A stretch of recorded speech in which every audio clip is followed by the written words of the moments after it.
আমাকে প্রতিদিন ট্রেনে আমার দায়িত্ব পালন করতে হয়, যার কারণে আমাকে বিভিন্ন গন্তব্যে যেতে হয়, কখনো 300 মাইল বা কখনো 70 মাইল, 100 মাইল, 50 মাইল।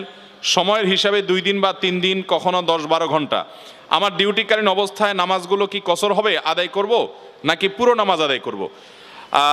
আপনি যদি ডিউটির অংশ হিসাবেও থাকেন, অনেক ট্রাক ড্রাইভার ভাইরা আছেন, বাস ড্রাইভার ভাইরা আছেন, বা সাধারণ কোনো প্রাইভেট গাড়ি ড্রাইভার আছেন যে দূর দূরান্তে যান, তাহলে তারা এই জায়গাগুলোতে যথাসম্ভব যে এই জায়গাগুলোতে তারা সফরের নামাজ পড়বেন, অর্থাৎ কসর পড়বেন। যেহেতু তারা সফরে আছেন, যদিও তিনি ডিউটিতে আছেন, তারপর তিনি কি থাকছেন, কসরেই আছেন, বিদায় তিনি সফরে আছেন, সেজন্য কসরের নামাজ পড়বেন। তিনি কোনো গন্তব্যে গিয়েছেন, 12 ঘন্টা থাকছেন, রেলে তিনি 12 মাস ডিউটি করেন, তো 12 মাস ডিউটি করলে ওই সফরের মধ্যেই থাকবেন, 12 মাস তিনি কসরের সুবিধা পাবেন, যেহেতু সেখানে তার বসবাসের জায়গা না সেটা। হিন্দু বন্ধুর বিয়েতে দাওয়াত খাওয়া জায়েজ হবে কিনা জানালে উপকৃত হব। হিন্দু বন্ধু তিনি যদি দাওয়াত দেয় আপনাকে, তাহলে সেক্ষেত্রে সাধারণ